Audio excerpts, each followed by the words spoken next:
It's now time for The Sit Down with Don Tony. The Sit Down, where Don Tony talks one-on-one with his followers. What are you looking at? About the world of pro wrestling, pop culture, and so much more. The Sit Down with Don Tony. And now, your host, Don Tony.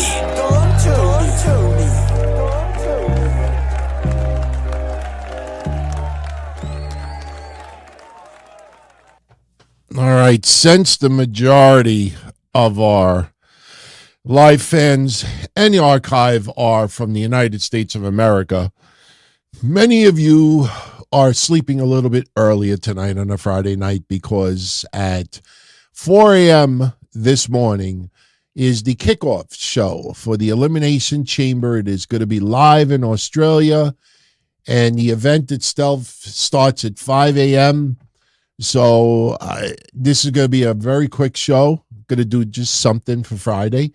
And I'm going to check out Elimination Chamber, not live. For those that follow me on social media, a couple of days ago, yes? It's showing up in your Alexa that your show just now. Okay, good. How do I turn it off?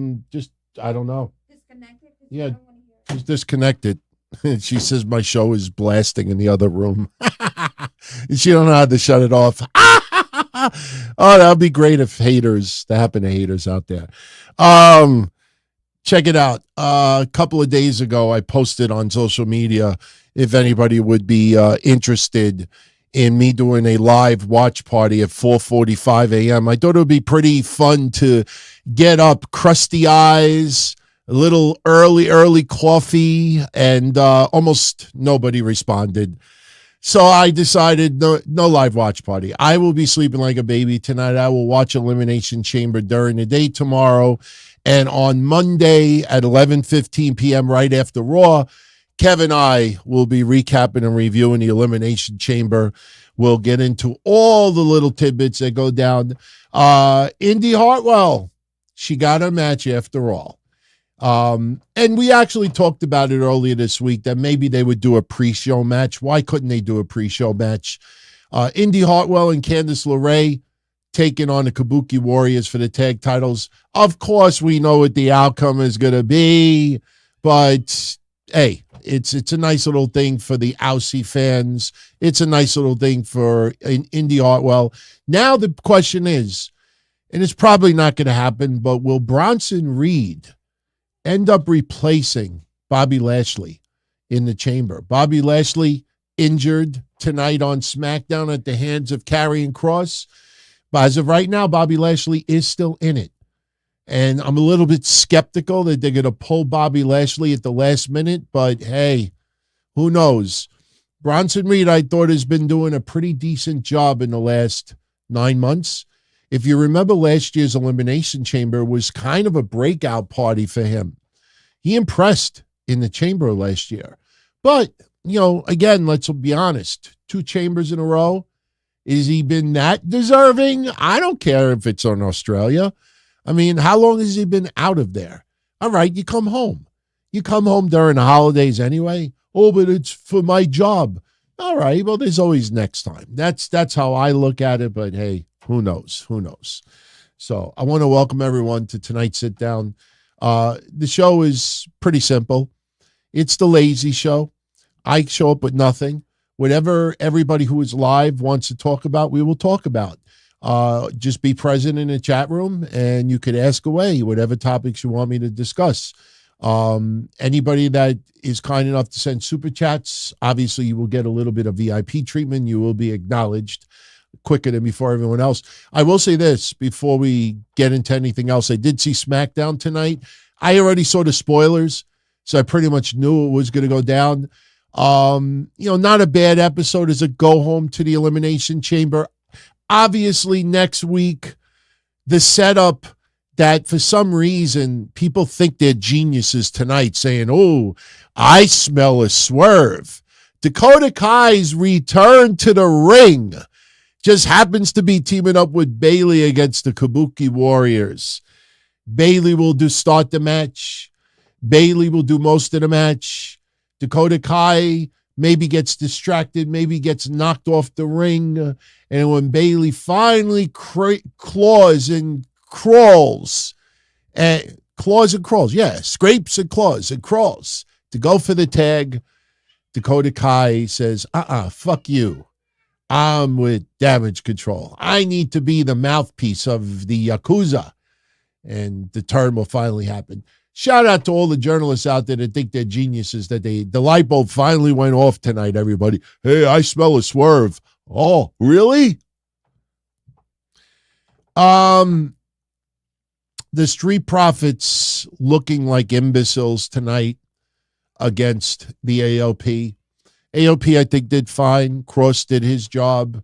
Bobby Lashley sold like $1 million, but I have a feeling this might be rock bottom for the Street Profits. In fact, I see that somebody sent a super chat right before we went live, and it kind of ties into tonight's match that went down. I'll answer it in a little bit. Tiffany Stratton beat Liv Morgan. That's just to keep Tiffany Stratton's momentum going. The only thing I thought that was really, really stupid about it was Tiffany Stratton slaps Bianca Belair, who was at ringside doing commentary. Bianca Belair flips the fuck out. She wants to hit that ring. She wants to do everything possible to get her hands on Tiffany Stratton. The referee says, No, the referee should have said, But Liv Morgan was shoved into Bianca, and then that allowed Tiffany to get the pin. What I thought was asinine and stupid was once Tiffany got the pin and Bianca ran back to the ring, Tiffany bailed out. And for some reason, Bianca Belair became a cripple. Tiffany Stratton's on the rampway, and Bianca Belair is just standing there looking at her, just rubbing her face. Why?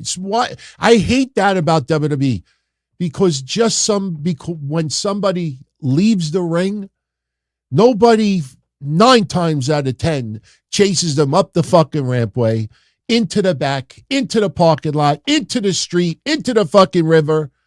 No, they boot out of the ring, and the person is like an imaginary wall. I can't run up the ringside there. I hate when I see that.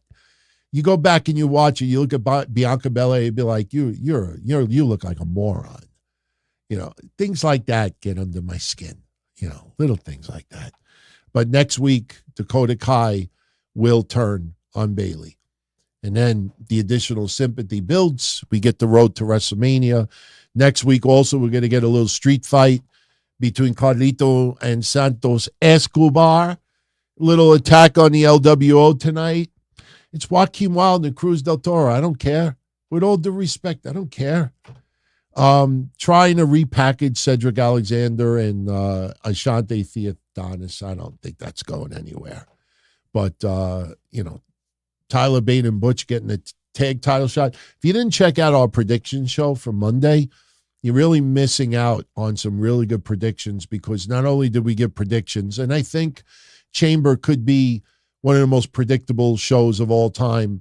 There's going to be a little bit of twists and turns and hopefully a few surprises that WWE has up their sleeve for the Chamber, and we got into all of them. So hopefully you check that out. So from this point until we close tonight, no, I'm not doing a John Cena. I thought a bug crawled down my shoulder. I felt something crawling. Let's do the sit down. So if you have a question you want me to answer, write the word question. I could spot it a little bit quicker. Tonight's a light show, light turnout. A lot of people are sleeping, obviously want to get up early for the Chamber. So you probably don't need to do it as much tonight. But before we get into that, like I said, we have to give our super shout outs before, and they do deserve a little VIP treatment. Shout out to Ronnie C. Ronnie says, DT, thank you for the 10 spot, by the way. DT, your thoughts on John Cena saying on Howard Stern that he still supports Vince McMahon, and do I think WWE was right removing Brock Lesnar from the 2K24 video game? Well, as far as John Cena goes, I have been reading the backlash and the comments the last 24 hours. For those that don't know, John Cena made an appearance on Howard Stern, And John Cena still professes his love and support for Vince McMahon. And he's getting roasted online about it. The most interesting thing about it is if you go back to my March 19th, I think it was March 19th, 2023 episode, you'll be able to spot it because the thumbnail is John Cena gushing over Vince McMahon. March of 2023, John Cena said almost the identical thing. In fact, I even posted on my Twitter earlier. Nobody gives a shit. You know, if I would have wrote, fuck you, John Cena, die, it would have got 300 likes. But I wanted to bring to people's attention that a year ago, John Cena said the exact same thing, and he's not changing his mind.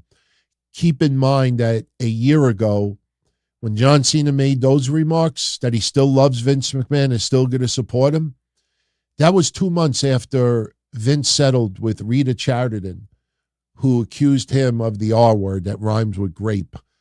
Settled with her, several $1 million. John Cena said that 2 months afterwards.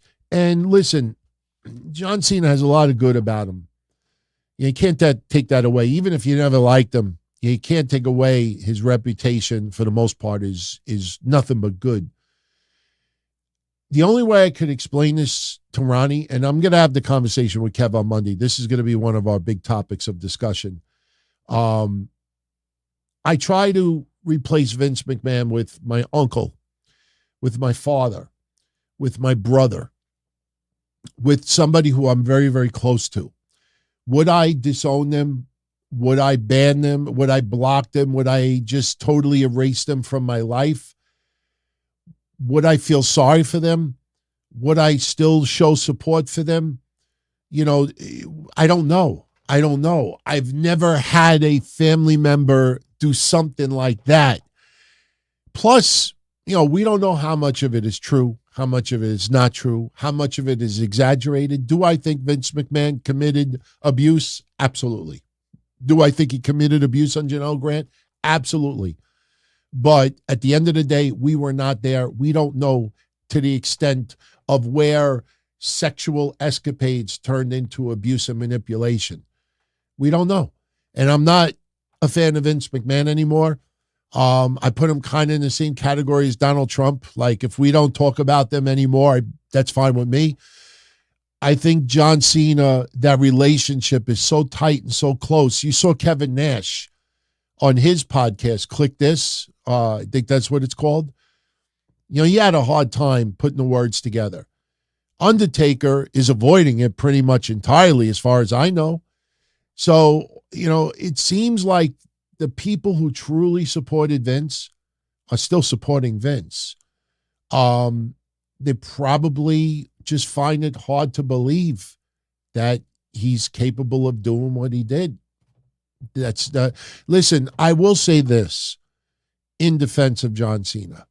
I shouldn't even say it that way. I'll say this to give credit to John Cena. He ain't playing with words. He ain't trying to please both sides of the aisle. He's fucking throwing it out there. You don't like it. I can't hear you. You know what I mean? That's what it kind of feels like. So I kind of give John Cena credit for having the balls to stand your ground with that. I don't know how I would react if somebody that I was extremely, extremely close to did some of the things that they did. You know, would you desert them entirely? I don't know. I don't know. I just hope I never am in that situation to have to make that decision. So, and as far as Brock being removed from the video game, I heard different things. I heard that he's just not a playable character right now. I think because of advertisers, I think because of WrestleMania weekend, I think because of the launch of 2K24, plus, believe it or not, and I'm not one to throw conspiracy theory out there, but Kevin and I have talked to a few people. We're not going to name names. And apparently there is more to this Brock Lesnar story that we are aware of. I'm not going to go out there and say that Brock Lesnar met with this woman. But apparently Brock Lesnar there might be more to the story that we are unaware of. And there was also a big falling out that has not been made public. I don't get paid that kind of money to start throwing that shit out there, so I won't. But there's more to the story.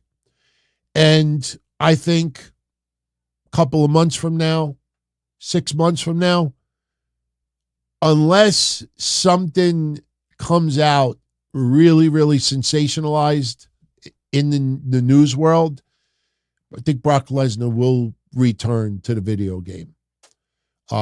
That's just my thoughts on it. So we'll see. Mikey Ravello, thank you for the 5 spot. Happy Chamber, everyone. DT, who do I think dethrones the Judgment Day of the tag titles? And am I doing a watch party Saturday morning? Well, I answered the second part earlier. No, I am not. There was not much interest. I mean, trust me, I treat each and every one of you the same. I don't want anybody to feel like, oh, unless I get a big turnout. It's not that. It's just that I'm not going to, get pretty much no sleep for 15 people. If people really want it that bad, then I do it. So, no, I'm not doing it. Who do I think dethrone the Judgment Day of the tag titles? Believe it or not, I'm starting to think the Street Profits. And I know some of you are saying, DT, what are you talking about? They're getting so misused right now. I think that's the point. If you look at the tag team division, the New Day have been to the promised land over and over and over and over and over again. The Usos are no longer teaming. If you look at the tag team spectrum, it can't be Miz and R-Truth just for that heart emoji. Oh, R-Truth, he's such a gem. He got lost in Austria. He flew to Austria instead of Australia. He's priceless. That doesn't mean, that every moment has to have a heart emoji attached to it. If R-Truth and The Miz become tag champs, I'm cool with it. No problem with it. But I almost feel that there's got to be a turning point for the Street Profits. They tried to turn them heel, and it didn't work. It didn't work at all. They tried to do the suits. They tried to change the music. And people are like, what the fuck? And then today they get the original music back and they still lose. Although under special circumstances, obviously. I think this is the turning point for the Street Profits. I think something is going to turn around for the Street Profits, and I just don't see anybody else taking it from them right now. I mean, I think Alpha Academy at one point would have been a cool moment, but that's long gone. Some people are still thinking Chad Gable is going to dethrone Gunther. Trust me, I'll stop doing video shows if that's the case. Then, you got the Creed brothers who are outstanding. The Creed brothers would be my second choice. But man, does it feel like they pulled back on those Creed brothers. Ever since that match with the Judgment Day.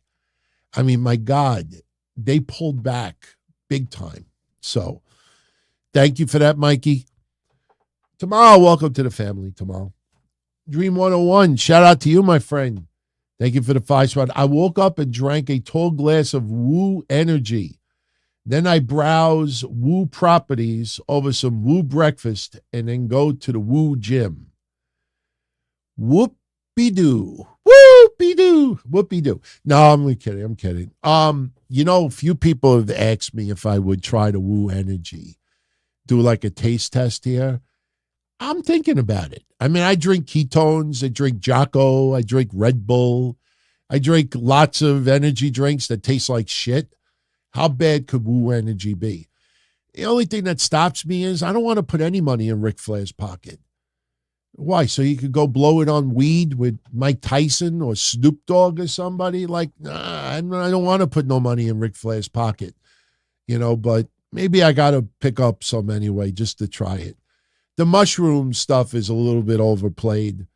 It's an ingredient. It's not like, oh, I taste wild mushrooms. No, you don't.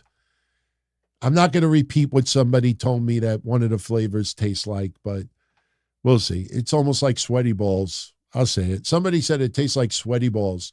Like if you took like raspberries and rubbed them on your balls and somebody licked them off and you were sweating like a pig because of the sodium content, it tastes like raspberry sweaty balls. Just being honest. So, all right. let's shoot over to the chat. Remember, we're going to do a shorter show tonight. We don't want to keep anybody up into the wee hours in the morning. Excuse me, the woo hours in the morning. Woo! So let's see what you all got in the chat. Don't forget, Monday, Kev and I will be back. Oh, I got to say this.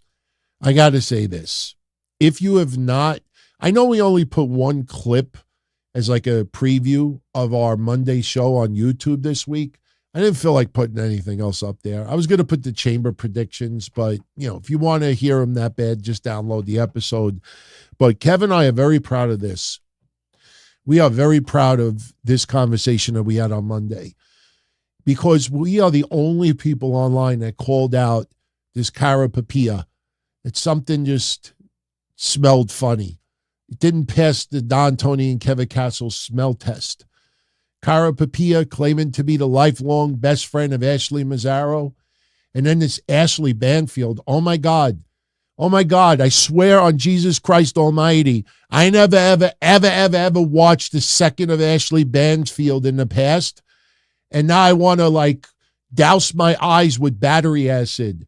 This is who's that ugly fucking journalist that sensationalized the Benoit tragedy? Nancy Grace? Seriously, if Nancy Grace, this woman is wannabe Nancy Grace. She is disgusting. I thought she just had the lawyer on, that represented the concussion case. She's got the lawyer, Paul Roma, the butcher, the baker, the candlestick maker. She is clickbaiting and desperate for ad revenue off of the Vince McMahon stuff. And guess what? Cara Papilla has been outed by Ashley Mazzaro's daughter herself. Ashley Mazzaro's daughter went public this week and said, not only was this woman not a lifelong best friend of my mother's, she was an ex-friend and was not friends with my mother when she died, and she has been harassing me and my grandmother since my mother's been dead. These three are the examples of, I wouldn't even call it evil. It's either desperation for attention and for money. This attorney was fined $300,000 for misconduct. This dope in the media world does not address it, does not acknowledge it, does not bring it up. This motherfucker was the attorney for 60 WWE employees. And he's walking around acting as if he was Ashley Mazzaro's personal attorney for everything else. They are twisted. And what sucks is 98% of the wrestling media world went with it. It's like what Kev said on Monday. She would have said, I fucked Bigfoot, and they would have done a recap. Oh, in addition to talking about Ashley Mazzaro, she also claimed to have sex with Bigfoot. This is disgusting.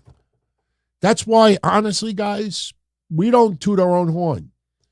I know we are the rare these days, but I swear on God, I will never do another show again. You ask Kev. Me, I brag. And yes, it rubs people the wrong way. Kev don't do that. But Kev will even say it. That when we get DM after DM after DM after email after email after email from people that legitimately are important in the wrestling world, and they're telling us, brother, keep up to what you're doing. Very, very rare that, to have guys like you doing what you're doing. Trust me, people are noticing, people are watching, people are paying attention. And that's what matters at the end of the day. You see what people, Trez, any of you that are part of our Patreon, we have a young lady by the name of Trez who does a podcast every other week with Kev. She did one last night with Kev on Patreon, and she says, the interesting thing about the Vince McMahon scandal is that every motherfucker who didn't give a flying fuck in the past suddenly cares and's got to put their 2 cents in. And you see now they're kind of using Ashley Mazzaro as another reason to go jab at Vince McMahon. And it's disgusting. It's disgusting to see. So, all right. So if you haven't checked out that clip actually is on YouTube. In fact, since I could see the timestamp, when I go like this, for the people on video, will magically get a link and you could click on it and hear what Kevin and I. And the interesting thing is, Kevin and I said that days before Ashley Mazzaro's daughter outed that woman. We smelled something was wrong, and we just called it like we felt it, and we ended up being right again. What's up, Tristan? What do I think of Big Vito's dress gimmick? I didn't know he was still wearing dresses. He is married to Noelle. Oh, I can't remember her last name. I actually used to watch her wrestle NYWC in Long Island way before they ever met. I thought it was okay, because he was such a masculine guy and an intimidating guy. Like him wearing the skirt, it almost reminded me of when Perry Saturn wore the skirt. Like, just because he's wearing a skirt doesn't mean he can't kick your ass. Like, that's all I thought it was. I know it was a stupid gimmick. No doubt. It was definitely a stupid gimmick. But I think the point was that even in a dress, he'll beat the shit out of you. So. Doosh says, if I remember the hot CNN anchor with glasses from 20 years ago, that was Ashley Banfield.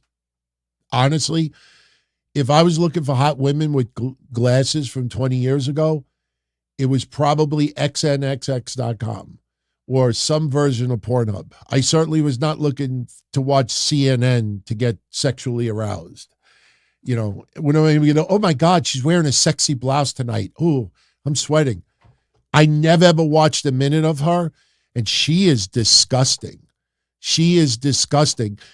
The sad thing about it is, doing a little research the last week, she has done some good journalism. I'm not saying that she is absolute trash. Ashley Banfield's done a lot of good journalism, but she has decided to go into this National Enquirer rabbit hole where just desperate for ad revenue and just throwing people on to make these wild claims and accusations. She looks desperate. Honestly, I don't want to get physical, but I look at that, I want to throw up. All of them, I want to throw up. Do any of them look like somebody you would trust? Would you let any of these three babysit your kids or watch your pet while you go out to dinner? Clean your house? Are you kidding me? Why does this shady bunch always look creepy? You know what I mean? Like sometimes you get really well-dressed people, and then they turn out to be scum. But usually these people that do this, they just look like trash. What's up, Vance? Any chance Nia Jax pulls an edge move and takes someone out to take their Elimination Chamber spot? No, it's going to be Becky Lynch, I think. I think they're going to tease it down to Becky Lynch and Liv Morgan. I think even though Liv Morgan lost tonight, so much for her revenge tour, and she's not winning all the time, I think it's going to come down to Becky Lynch and Liv Morgan, selling that Liv Morgan, this would be the ultimate revenge. Like her goal is to get to Rhea Ripley once again. Becky Lynch, the same thing. Nia Jax is getting her moment against Rhea. Rhea will win. She will take a beating to get the crowd behind her even more, but no, you don't put Nia Jax in the chamber too. Definitely do not want that. I don't see it either. Erik is saying, do I think Bronson Reed ends up replacing Lashley in the chamber? Believe it or not, I actually said that about 20 minutes ago. I didn't want to talk about it too much on Monday because SmackDown had already taped, and we knew that, Cross was going to take out Lashley a little bit. But Lashley, at the end of the night tonight, had the arm taped up, and he still did what he did. There's a chance, but I personally don't think it's needed. I don't think you put Bronson Reed in the chamber simply because he's from Australia. And that's what people are running with right now. If you would have said to me 2 months ago that Bronson Reed, they're setting him up for the chamber, I would have said, okay, absolutely. But over the last 2 months, they have not given me any reason why Bronson Reed should take anybody else's spot in that chamber. Could very well end up being that. But, he was in the chamber last year, had a very good showing. Just because in Australia, I don't think he should get that. That's just my opinion. I'm a little surprised that Bronson didn't make it because it seemed like the momentum for Bronson Reed started to go. When the turning point downward for Bronson Reed came? When WWE started having him feud with Ivar. Because it ended in double DQ, a double count out, and then they wanted to keep both of them on even playing field, and then he lost. And then he lost to someone else very recently. Was it LA Knight, I think it was? Bronson Reed has lost more matches than you think. And now at this point, I don't think he's earned to be in the chamber.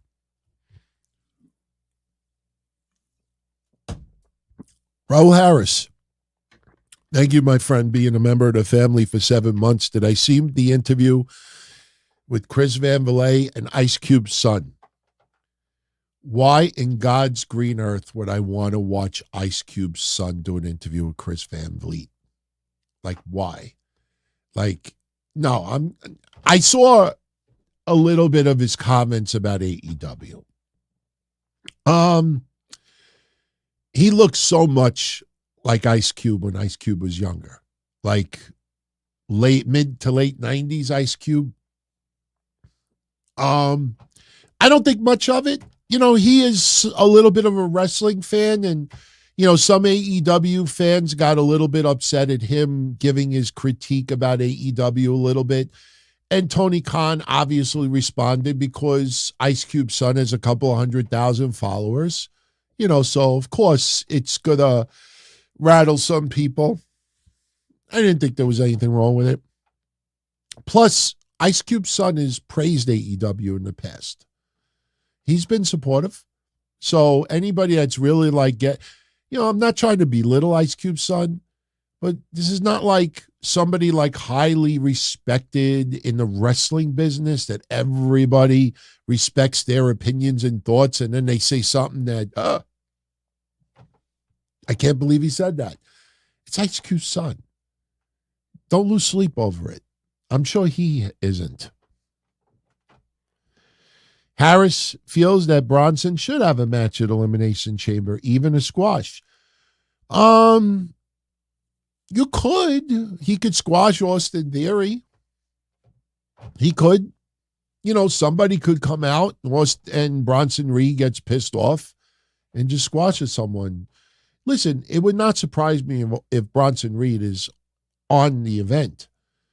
Indy Hartwell is getting the pre-show match. I mean, they could have put Bronson Reed in there as well. And who knows? Maybe we will get one. Maybe we'll get something, where it's a talking segment and then Bronson Reed comes out, and then does a squash. That could happen. I mean, we'll know in 5 hours? Literally 5 hours from now, we'll pretty much, 7 hours from now, we'll know. What if it's CM Punk? CM Punk what? CM Punk cannot return until the summer. CM Punk will be back probably in time for SummerSlam. Drew McIntyre versus CM Punk is likely one of your SummerSlam main event matches. Michael Gonzalez, what's up, Mike? With the OC going down to NXT, do we think we'll see AJ Styles in NXT more often since there be no plans for him on the main roster? It is possible. I hate using that phrase. It sounds like Brian Alvarez. It is possible. The problem is they just did the final split with AJ Styles and Carl Anderson. That confrontation that seems like it may not even lead to a match. If you're going to put AJ Styles versus Carl Anderson in NXT for a night, good with me. I have said it before. AJ Styles went down to NXT to give a little rub to Grayson Waller a couple of years ago. Doesn't mean that AJ Styles needs to go to NXT right now. AJ Styles is come back jacked. he should be treated a little bit better. I don't think AJ Styles needs to go to NXT at this point. People are questioning why he is being buried as much as he is right now. I don't consider it buried. I consider it, I'll say it like this. When AJ Styles in storyline went after LA Knight, that when AJ Styles got injured, LA Knight walked over his carcass and took his spot. Because AJ Styles was out for a while, he kind of lost any road to WrestleMania. You know, I would be surprised if AJ Styles gets a match at Mania. Maybe he does. But AJ Styles, they're pretty much, okay, look, it doesn't seem like we have a big feud or a storyline for you leading into Mania. You're going to have to wait until after Mania. That's how I look at it. Not every single person could have a great feud leading into Mania. Some years it won't happen, and this year might be AJ Styles' year for it not to happen. I don't think AJ Styles has been lost in the shuffle. I think AJ Styles, there's only so many people that could get pushed to WrestleMania. And even look at like LA Knight and Randy Orton and some others. Randy Orton right now, does anybody have any idea what Randy Orton's going to do at WrestleMania? No. So, you know, it could end up something happens between the two of them for all we know. I don't know. All right. Let's start bringing this home soon. I wasn't kidding when I said we were going to do a show to show tonight. I don't want to overdo it because I know a lot of you out there are going to be resting up for the chamber, and I want this to be easy viewing during the weekend. And by the time a lot of you see this, the chamber would have already happened. So, you know, we will have most of these answers in a very, very short amount of time. So if you want to bring up something outside of the chamber, we could talk about that. Mike asked earlier my thoughts on the Young Bucks, Sting and Darby Allin storyline. You know, I'm a huge fan of Sting throughout the years. I love Surfer Sting. I love Crow Sting. Joker Sting I had to get used to, but I kind of enjoyed what he did. Main Event Mafia shit I didn't like, but Sting at that age, you know, you gotta, who would have ever thought 10 years ago if I said to you, Sting would come back to wrestle for 3 more years, not all the time, but he'll jump off of like, you know, stages and go through tables. And I'd be like, Sting, all right, maybe when he was feuding with Abyss and TNA, but I would have never envisioned this. But I just, at this point, you're retiring. See, what people need to understand, for me, wrestling has to be suspension of disbelief. There's only so many times you could do a retirement storyline. Ric Flair, WWE did a retirement storyline. The next match you lose is your last. And he ended up losing to Shawn Michaels at WrestleMania, and it was supposed to be his last until the Hulkamania tour in Australia and then TNA. But the thing is, my problem with Sting and AEW is that a lot of what AEW does, it's about matches and not so much storyline. Of course, they do storyline. Just because I write a book doesn't mean that the book is good. Oh, yeah, they write books. Of course they do. They write stories. Doesn't mean that they're good. Swerve Strickland, the air is out of the balloon. You know, to try to make it more dramatic, Hangman Page gets added to the match because they don't want Swerve Strickland to lose one-on-one to Samoa Joe. Get the fuck out of here. Honestly, my problem with Sting and AEW is that he's going to go out undefeated. It's like, okay, how do we keep the old man happy? How do we keep him around? Oh, we'll have no DQs and street fights, and I don't give a fuck about the rules, and what the hell is a tag rope, and you know, falls count anywhere, Texas Tornado, Texas Roadhouse. Like every fucking match has got to be a special stipulation because oh, Sting cannot have a regular match. There's got to be anything goes. So he could just walk around the ring and make it look like he could do stuff. I love Sting. But, I'm a wrestling fan too, and that kind of insults my intelligence. And the guy is undefeated, and I can't see listen, I think some people have missed the boat about the Young Bucks. When the Young Bucks fought at Wembley against FTR, I listened to Cornette, every other genius out there say the Young Bucks in front of 100,000 people are going to beat FTR, and they fucking lost.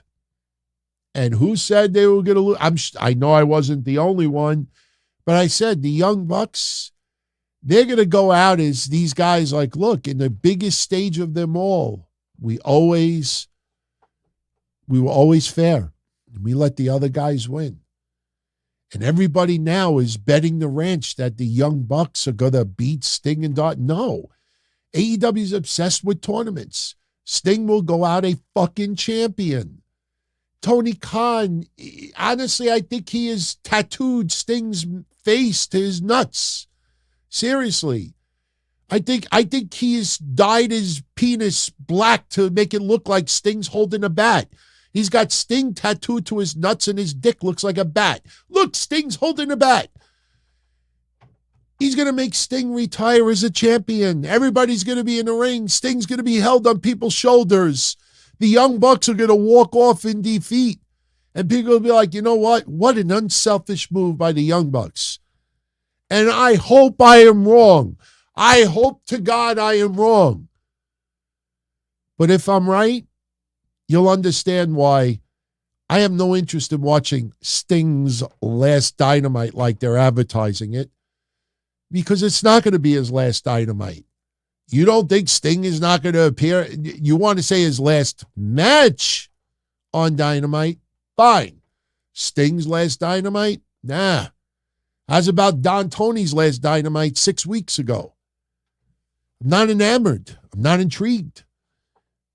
Darby Allin was more about, who the Young Bucks hired instead of, you beat the fuck out of me. You beat the fuck out of my best friend. You'll beat the fuck out of my best friend's sons. You left him bloody and laying. I'm going to kill you. No, it was, oh, Cody gave me a job and you brought Brandon Cutler in. And I'm like, oh my God, this is like Tony Schiavone in WCW when he took the papers. Guys, this was not part of the script. I don't need to see Bryan Danielson versus Un Akayama. Why do I care about Un Akayama, Jun Akayama? Why do I care about some dumb fuck from New Japan Pro Wrestling? Tell me why I should have to, 4.5-star match. Oh. When was the last time any of you out there went to an independent film festival because the film was considered an Academy Award nominee? How many of you out there that like to go to Broadway plays? How many of you out there have gone to an off-Broadway play recently? Sure, it's not, larger-than-life actors and actresses, but, they do unbelievable performances there. Why do I care about these people? Because I could have a 4-star match? No. That's just me. That is just me. I'm just telling you what makes Don Tony tick. I do not put any angst on any of you out there who watch AEW because of those matches and the quality. If that is your gig, that is fine with me. It is just not mine.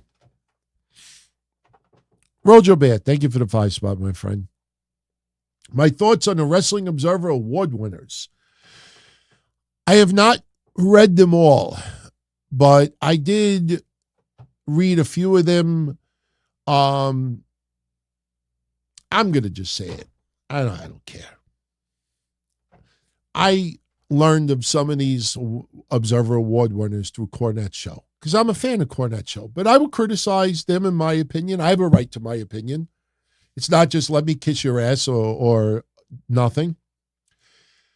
My problem was when I listened to Cornette and they bring up the Observer Awards and Rookie of the Year, Sal Ruka. Now, we are big supporters of Sal Ruka here. We think she might be the next Charlotte Flair. Some people think it's Charlotte Flair and Michelle McCool combined. These motherfuckers don't even know who she is. None of them they don't even know who Kiana James is. Like, why are you covering a list of awards of people that you're getting paid 6, 7 digits?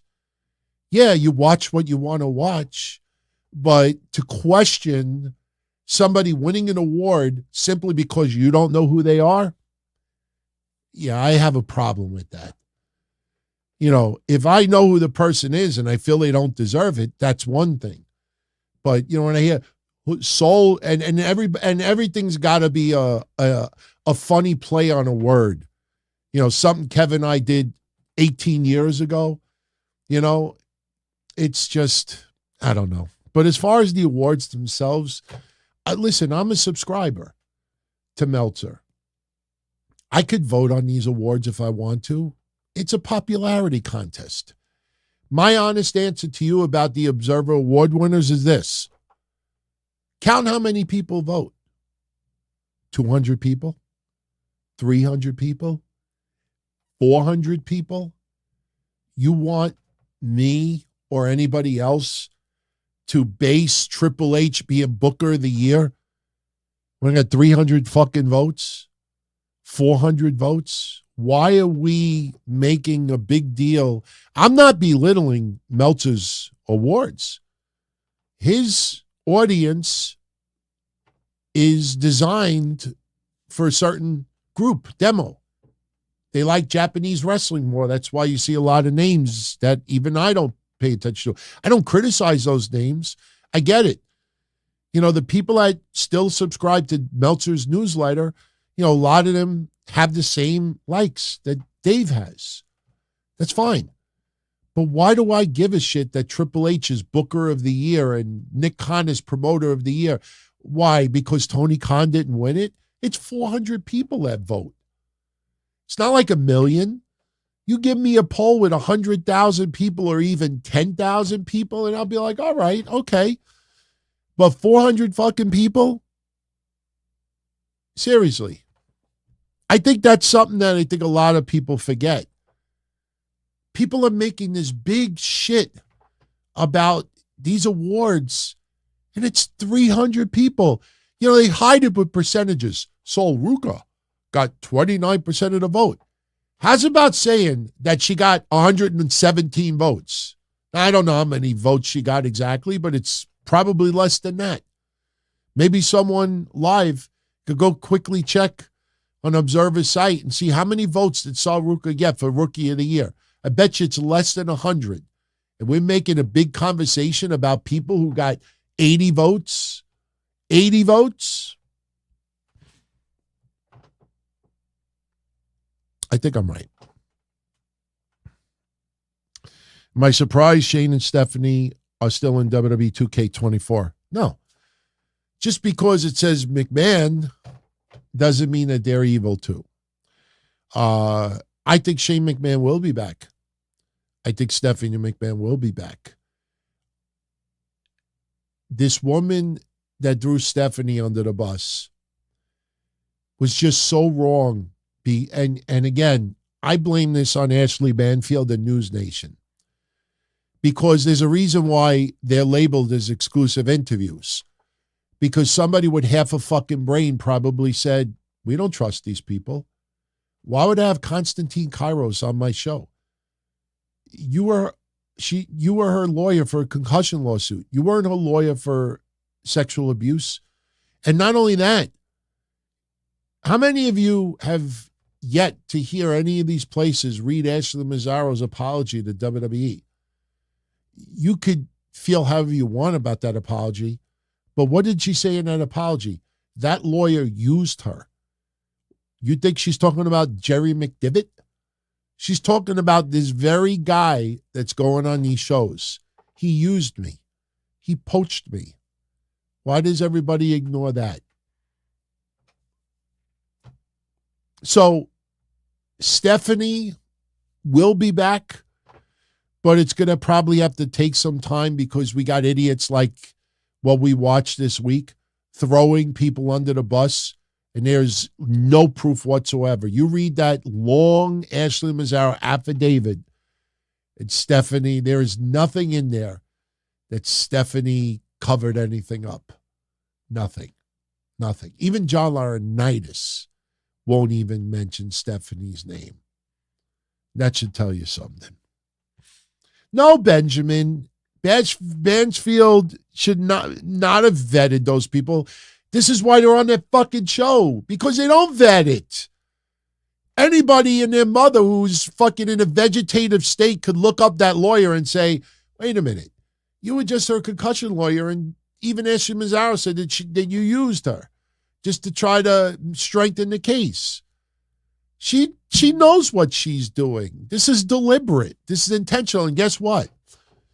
Kevin and I are going to show you on Monday how Ashley Banfield lied and manipulated something to appear different. It is WWE's response to Ashley Mazzaro's claim that she was assaulted in Kuwait. But if you see how Ashley Banfield worded it, that Ashley Mazzaro made the accusation and WWE replied to it, that's not how it happened. After Ashley Mazzaro died and people were trying to throw WWE under the bus for the assault, that's when WWE responded. But if you look at Banfield's show, it says right on the top, WWE's response to Ashley Mazzaro. Ashley Mazzaro was already dead. They know exactly what they're doing. Meltzer and his awards are a joke. They're not a joke, but understand, if he is heavy on AEW, if he's heavy on Japanese wrestling, if you subscribe to what he does, expect a heavy bias to AEW and a little bias to Japanese wrestling. Simple as that. Some people, when we used to do the shows in the back in the day, used to say, oh, DT and Kev are WWE dick suckers. And they hate everything else. That wasn't true. But when people like, you're going to cover MLW this week, we'd be like, are you kidding me? Why?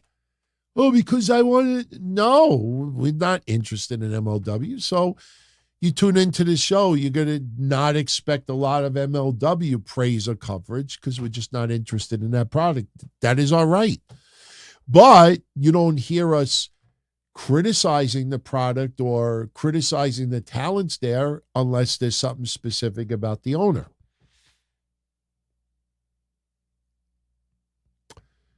All right, let's start wrapping this up. M-Hawk, the next three people to move from AEW to WWE, no idea. No clue whatsoever. If you force me to choose one, I'll say Malachi Black. I think Malachi Black will end up, I don't, listen, the problem is we don't know when people's contracts run out. So there's no way to say, oh, I'll give you the next three people, because we don't know exactly when their deals end. But if I wanted to give you three people right now that I think will be in the WWE within the next 2 years, I'll say Malachi Black, I'll say Miro, and Ruby Soho. I think Ruby Soho will end up back in the WWE. I think that'll happen. But again, I don't know when their contracts run out. I don't have a favorite Dark Side of the Ring episode. I thought most of them were, incomplete, sensationalized, trashed. The Chris Candido one was very hard to watch, because, I knew the man personally too. Not very close, but enough. And that was hard to watch. I was pleasantly surprised that they did not try to throw him under the bus for a specific reason. I really don't want to say what it is because it's a terrible thing to say, but it's a word that people called Chris back in the day, a little nickname that, was just wrong because it was perception. I'll word it like this. A lot of people, the perception was that Tammy was cheating on Chris Candido right in front of his eyes. And that is not accurate. But the problem is because you had some people that would say, how did you not know that there was a word that was thrown around that was very unfair? And I'm very, very glad that Vice did not go that route, because it was just dumb when it first was said, and it shouldn't have been said, and they didn't say it. So, but I heard Vice, in fact, I retweeted it yesterday. Vice is laying off a couple of hundred jobs. Vice is starting to go under. They went from, in my opinion, decent TV to trash TV. After a while, it falls apart. See, Kevin and I have been doing this for 20 years. You know, a couple of years we were not doing it together, but we've been doing this now for 20 years at least. I've been doing it since 97.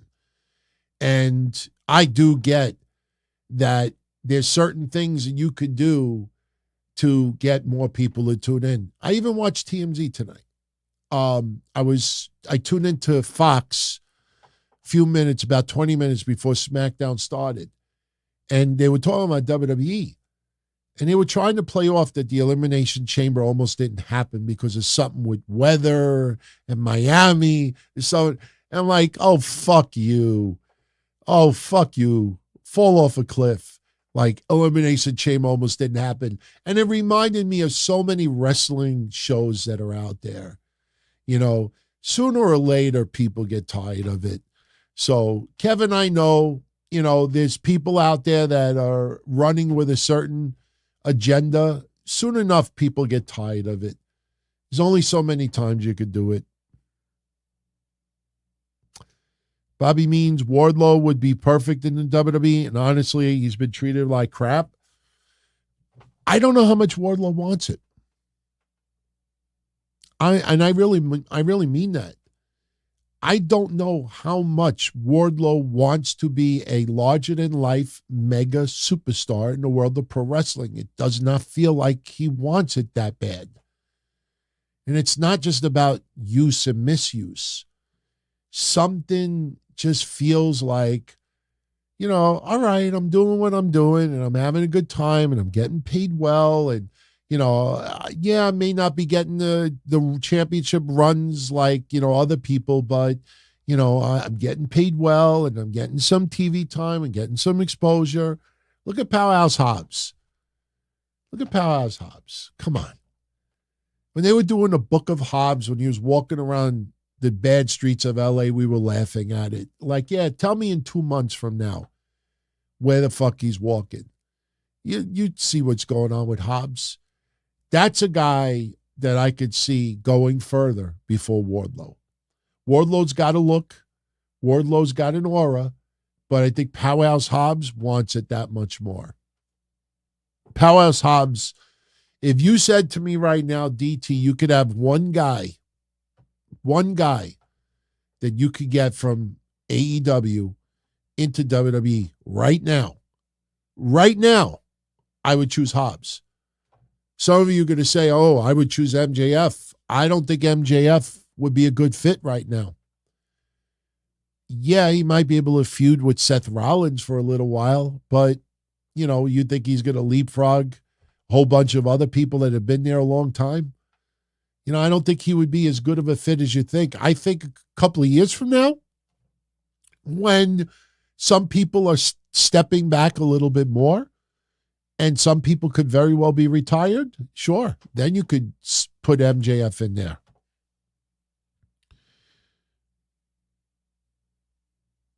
Hobbs is great, man.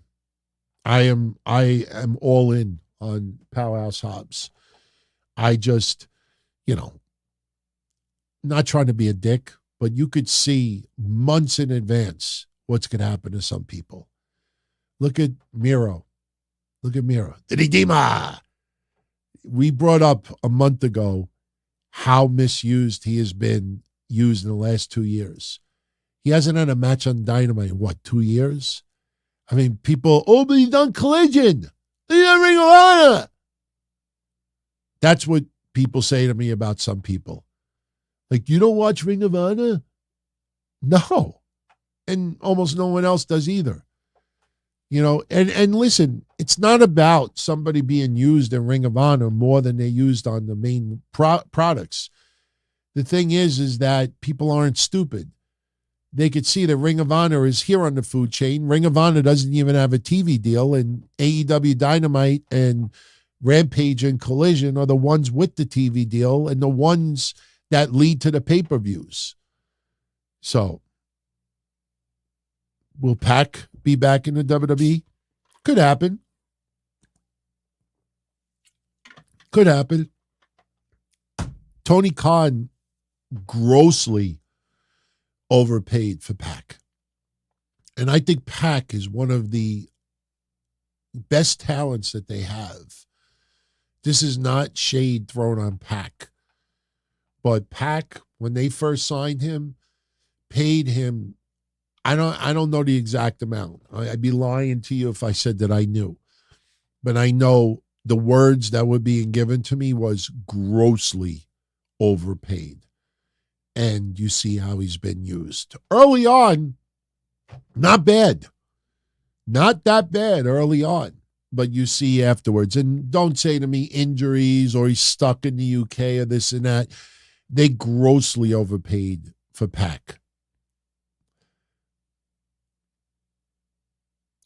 John is commenting about what I said about Chris Candido. I won't answer what you said, but I understand why you're using that word. That's not a bad example of it. I don't want anybody to hang on that story because it's not something that continues to this day. I'm talking about something from the 90s and the early 2000s that was dead, and, done. I was worried about Vice going that route. This is not about Chris Candido or Tammy Sitch. This is about Vice going dirty just for the sake of getting controversial. I'm glad they didn't do that. All right, so let's go like 5 more minutes and we'll jet out because we got Backlash in about 6 hours. 5, if you want to see Indy Hartwell and Candice LeRae lose to the Kabuki Warriors, it'll be AEW booking, meaning that they'll probably get 10, 15 minutes. 10 minutes. They'll get a good amount of time. Sometimes matches need to end in 3 minutes, and they go 15, simply because the match has got to be quality instead of telling a story.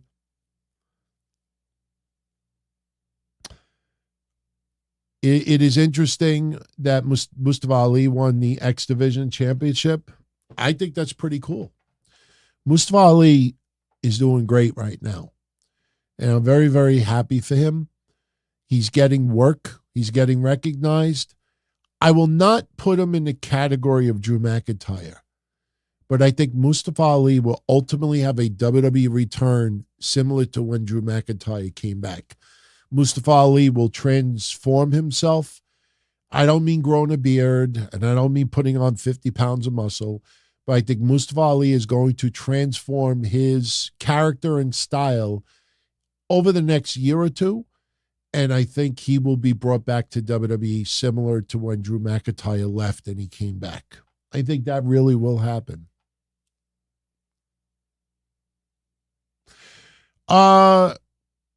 Doosh is asking, how do I think about the Emmy-winning soap opera writer joining AEW to be Sasha's personal writer like Gerwitz is for Rock?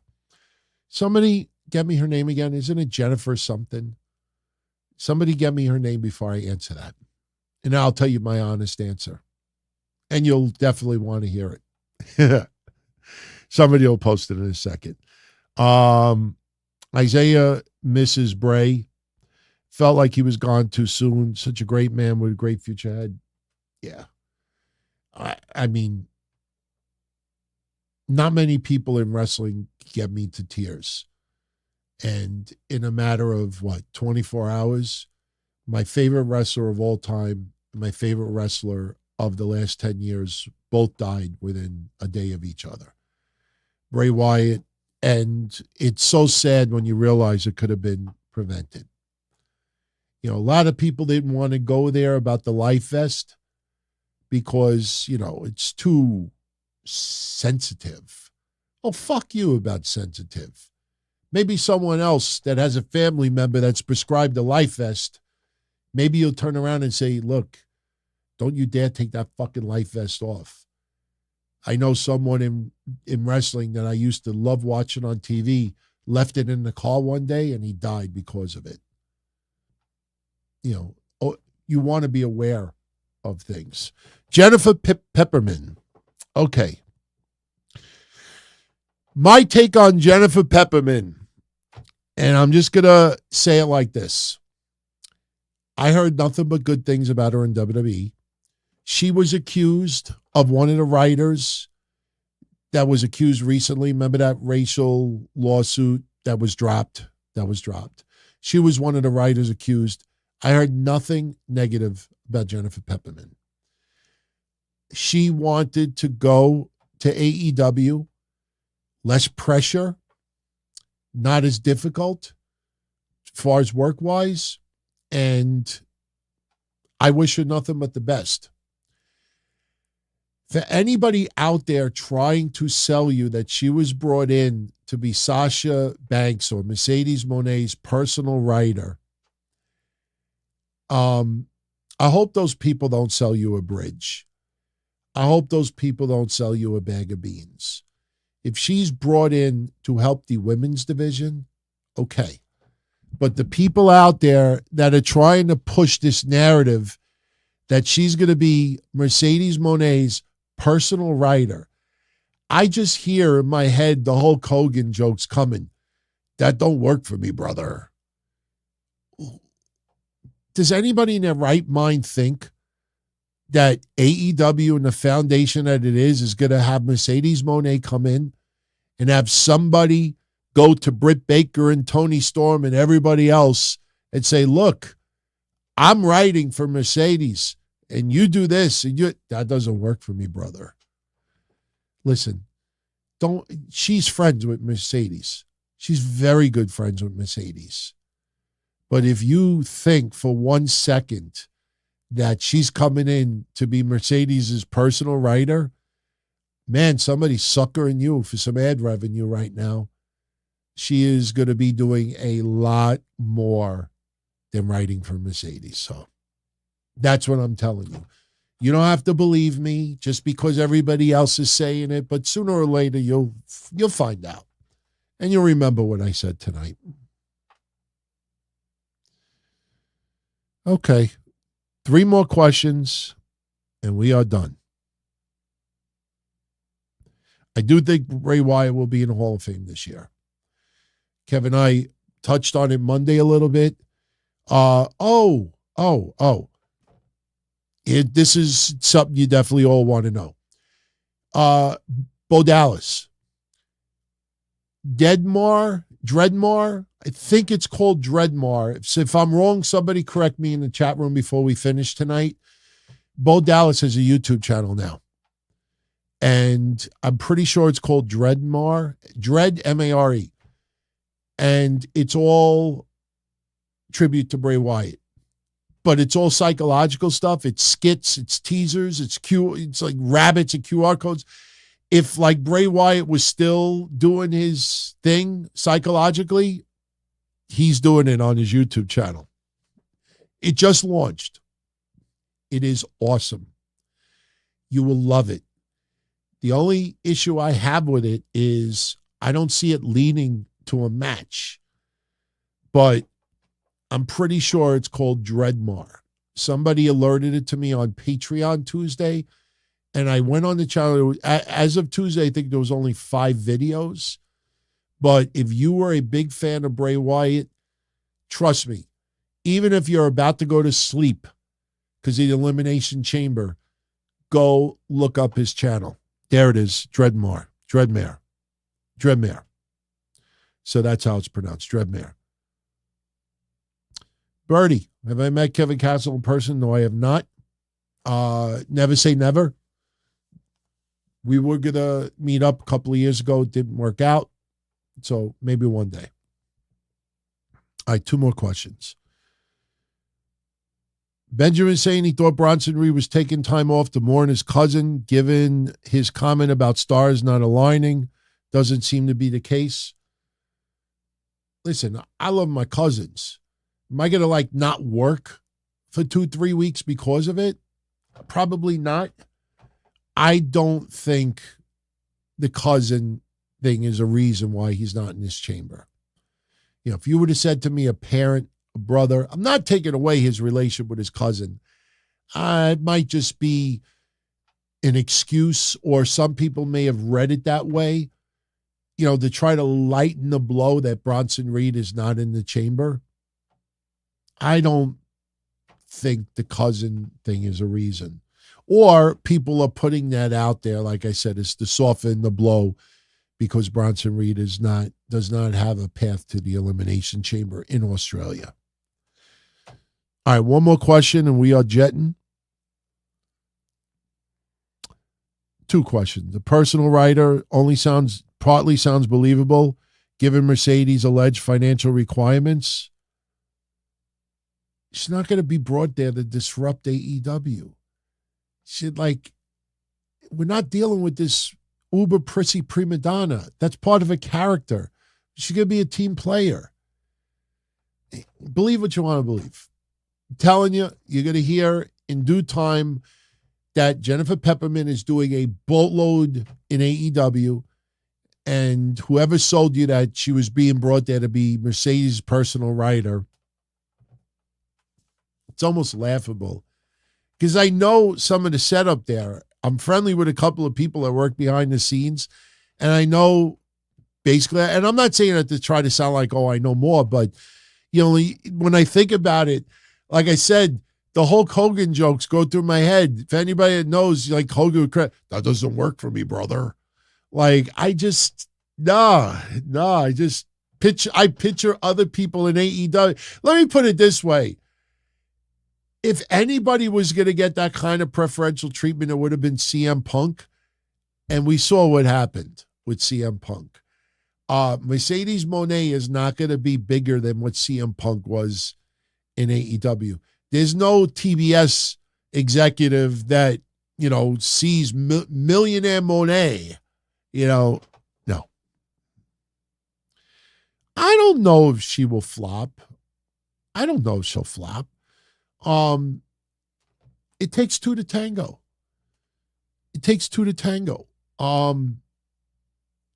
She may not look good sometimes, and it may have no fault of her own. It depends on who she's in the ring with. I'm not going to predict success or failure for Mercedes. She's coming in. It's a fresh start. It's a new environment, a whole bunch of new opponents, and we'll see where it goes. If this leads to a 3rd women's match on Dynamites on a weekly basis, all right, then we see a little bit of progress and development. But they have not brought someone in yet that feels like the landscape has changed. I don't know if you could do that with anybody. All right, one more question and we're done. Let's make it a good one. Oh, thank you. Bronson Reed did debunk that. He debunked that. So we already got our answer. A lot of times when something sounds like may not be all that true, chances are it's not. That's why, like I said, on Monday, not to put Kevin and I over about this Cara Papilla and the Ashley Mazzaro stuff, but, when you don't follow the sheep, you'd be surprised the clarity that you have. And if you just go on this fuck Vince McMahon campaign, and I don't mean fuck as in goosh, douche, douche. I mean fuck him. Fuck him. Let him die. You could still criticize and feel that way, but when you don't walk with sheep in order to feel that way, you'd be surprised at the clarity. Something doesn't smell right or sound like right, or if it doesn't seem to make sense, when you don't follow the sheep with it, you probably could figure it out pretty easy. Jennifer Peppermint is not, let me put it this way, this is not a Brian Gerwitz. This is not like a Vince Russo. this is not like a lead writer. This is not like like an Ed Ferrara. This is not a Bruce Pritchard. This is someone who works good with the team. You know, I think some people are thinking of Jennifer Pepperman as the female next big writer in wrestling. It's not the case. She works well with a group. And I'm not saying anything negative about her right now, but I think that some people are enamored more because she went from WWE to AEW. You know, she'll do a good job, I think. She did a good job in WWE, and a lot of people liked her work. So, you know, if AEW allows her to do what she does, I think she'll do a decent job. All right, everybody, I'm going to jet out of here. I hope you enjoyed this episode. Enjoy the Elimination Chamber. Maybe I will get up. If I get up in the middle of the night, take a leak, and I look at the clock and it's 4:55 a.m., I'll probably throw it on, even if I fall asleep during it. But I will definitely watch it over the weekend. Kevin and I will be doing a recap on Monday. We're going to be getting into wrestling news, a little bit of Raw, some more Road to WrestleMania. We definitely have some things to get into. So it's going to be a big show Monday night. So we'll be on the Discord like we've been for the last month. Hope you could join us. And if you know anyone out there that might be interested in what we are doing, let them know. As Pat McAfee says, be a friend, tell a friend. I'm still baffled as to how many people who have said to me in the last 2 or 3 weeks, holy shit, I didn't even know you guys were back. So there's a lot of people out there that still don't know, but little by little, word is getting around, and we appreciate it. We thank you very much, as always, for the support, and have a good weekend. Enjoy it. You know, enjoy the chamber. Let's see what kind of surprises we have. You know, will The Rock show up? Will Roman Reigns show up? You know, it's probably not, based on especially the Grayson Waller stuff tonight, but I think WWE has a few things up their sleeve, because if you remember Australia, there was a lot of revenue coming in. Expect some big press releases next week about revenue, and they really wanted The Rock badly. Now, with the United Football League and the other things going on, maybe he legitimately could not make the trip, but I think we're definitely going to get some twists and turns on Saturday. So we'll see what goes down. We'll talk about it on Monday, and, you know, we'll be fair and balanced as we always are. So much love, everybody. Have a good one. Be well. As far back as I can remember, I always wanted to be a podcaster. For me to live any other way was nuts. To me, those goody-good people who worked shitty jobs for bum paychecks and took the subway to work every day and worried about their bills were dead. I mean, they were suckers. They had no balls. If I wanted something, I just took it. I ran everything. I paid the bills. I paid the host. I even paid the masked maniac. Everybody had their hands out. Everything was for the taking. We always called each other good fellas. You would always hear from somebody. You're gonna like Don Tony. He's all right. He's a good fella. He's one of us. But if you're part of my crew, nobody ever tells you they're gonna get rid of you. It doesn't happen that way. There weren't any arguments or curses like in the movies. See, your haters come with smiles. They come as your friends, the people who've claimed they care the most for your life. And now that's all over. And that's the best part. Today everything is different. There's lots of action. I don't have to wait around for everything like everyone else. Oh, I didn't get the vaccine? Fuck you, vaccine me. Oh, your delivery guy has COVID? Fuck you, feed me. Right after I moved here, I ordered egg noodles and ketchup, and I got spaghetti with meat sauce. I'm no longer an average nobody, while they get to live the rest of their lives like a bunch of schnooks.